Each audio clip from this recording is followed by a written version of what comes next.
안녕하세요. 보안쟁이 PR입니다. 최근 캐나다의 의사가 창업한 인공지능 스타트업 회사 블루닷의 AI가 신종 코로나 바이러스의 확산 경로를 WHO보다 먼저 예측했던 사실이 알려지면서 화제가 되었습니다.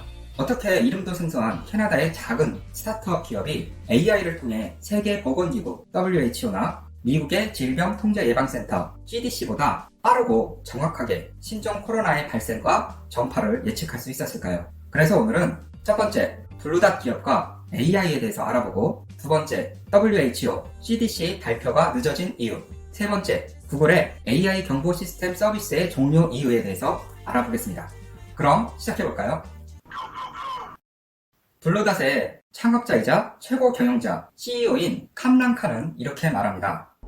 우리는 각국 정부가 제때 정보를 전달하지 못할 수도 있다는 사실을 알고 있다.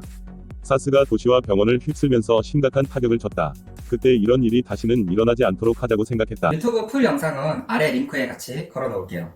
블루닷의 이번 코로나 바이러스를 경고한 타임라인을 비교해보면 확실히 한 발 앞선 분석과 예측이었는데요. 이는 세계보건기구 WHO보다 10일, 미국 질병통제예방센터 CDC보다 6일 앞선 코로나 바이러스의 발병 사실과 함께 우한시 등의 방문을 피할 것을 경고한 발표였습니다.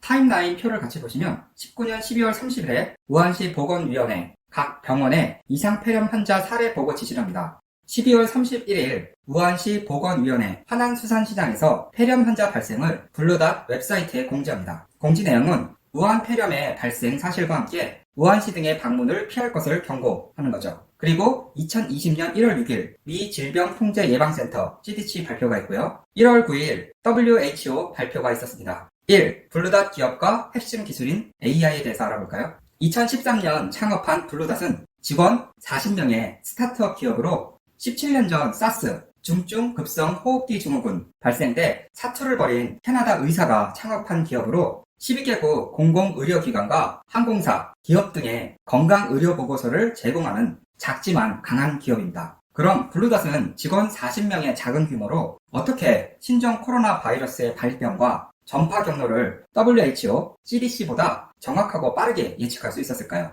블루닷은 현재 전 세계 65개국의 뉴스, 가축 및 동물 데이터, 모기 등 해충 현황, 국제 항공 이동 데이터, 실시간 기후변화 관련 데이터를 수집해 AI 기술인 머신러닝 기술로 분석한 뒤 의학, 역학적 검토를 거쳐 고객들에게 리포트를 발송해줍니다.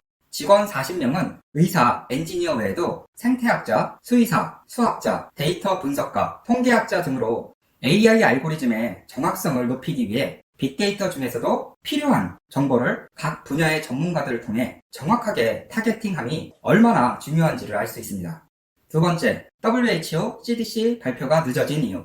이에 반해 WHO와 CDC는 중국 정부가 공유하는 정보에 의존했습니다. 그동안 질병이나 대기오염, 자연재해 등과 관련해 제대로 된 정보를 제공한 적이 없었던 중국이 이번에도 우한 폐렴과 관련해 입을 굳게 다물고 있어 WHO와 CDC의 경고가 늦어졌던 거죠. 여기서 우리가 주목해야 할 게 있습니다. 우리에게도 많은 피해를 주었던 사스 사태를 기억하실 겁니다. 2003년 중국에서 발생한 사스의 상륙으로 캐나다에서도 44명이 사망합니다.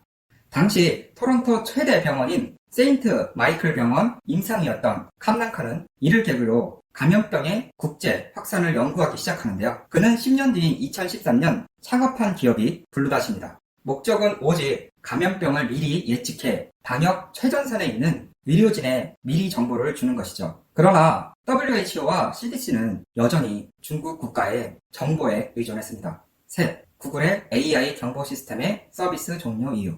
AI와 빅데이터를 이용한 질병 경고 시스템은 블루닷 이전에도 많이 있었는데요. 그중 대표적인 사례가 구글의 AI 경보 시스템입니다. 2008년 출시된 구글 플루 트렌드 GFT는 당시 빅데이터 분석의 결정체라는 찬사를 받으며 수천억 개의 구글 검색 엔진에서 얻은 빅데이터 기반으로 사람들이 아프면 감기, 독감 같은 검색어 입력이 늘어나고 이를 분석하면 독감 발생 지역을 실시간으로 파악할 수 있다는 것에 전염병의 발생과 전파 주의를 예측했습니다. 빅데이터가 만든 세상의 저자 빅토르 마이어 슌버거는 GTF를 정부의 뒤늦은 공식 발표, 통계 자료보다 더 유용하고 시기적절한 전염병 지표라고 지켜 세우기도 했는데요. 하지만 이 서비스는 2015년 8월 서비스를 종료합니다. 당시 GFT팀은 자체 웹사이트 운영 대신 연구기관의 데이터를 제공하기 위해서라고 밝혔지만 외신들은 GTF가 잇따라 헛다리를 짚었기 때문에 이런 결정을 내린 것이라고 분석합니다. 2009년 3월 우리에게도 잘 알려진 신종 인플루엔자 H1N1이 갑자기 발병하는 바람에 알고리즘의 추세를 과소평가하여 감지하지 못한 사건. 2013년 2월은 A형 독감 H3N2 유행을 과대평가하여 비난을 받았었죠. 이 때문에 언론 보도가 더 많았고 사람들이 불안감에 독감 검색도 더 많아졌습니다. 이 결과 GTF가 2013년 1월 추정한 독감 환자 전체 인구는 11%였지만 이는 CDC가 발표한 6%보다 2배가 높았습니다. 독감에 대한 사람들의 공포가 검색률을 높여 이 데이터에 반영된 결과였던 거죠. 오늘의 결론입니다. 우리도 사스와 신종 인플루엔자의 악몽을 겪었고 기억하고 있습니다. 똑같은 위협에 노출되었었지만 A그룹은 정부가 공유하는 정보에 의존했고 B그룹은 이를 계기로 빅데이터와 AI, 전문가를 통해 감염병의 국제 확산을 연구하기 시작했습니다. 지금 그에 따른 결과는 어떤가요? 우리는 지금 너무나도 많은 데이터 속에 살고 있습니다. 불안감에 검색한 사람, 뜬 소문과 가짜 뉴스를 만드는 사람들의 빅데이터라는 이름으로 뒤섞여 있진 않나요? 저는 이렇게 생각합니다. 첫 번째는 빅데이터를 수집하는 질과 양이 다르고 두 번째로는 AI 알고리즘을 통한 자연어 처리 및 기계학습을 사용한 AI 엔진의 훈련 세 번째로 이렇게 AI가 분석한 자동화된 데이터를 분류가 완료되면 역학 전문가를 통해 과학적인 관점에서의 분석 이 세 박자가 완벽한 합의 결과라고 생각합니다. 오늘은 여기까지입니다. 도움이 되셨다면 좋아요와 구독하기 한 번씩 또 부탁드릴게요. 오늘도 시청해주셔서 감사합니다. 저희 보안쟁이 채널은 PR 시스템의 후원으로 콘텐츠를 제작하고 있습니다. 정보보안 솔루션이 필요하시면 PR 시스템을 찾아주세요.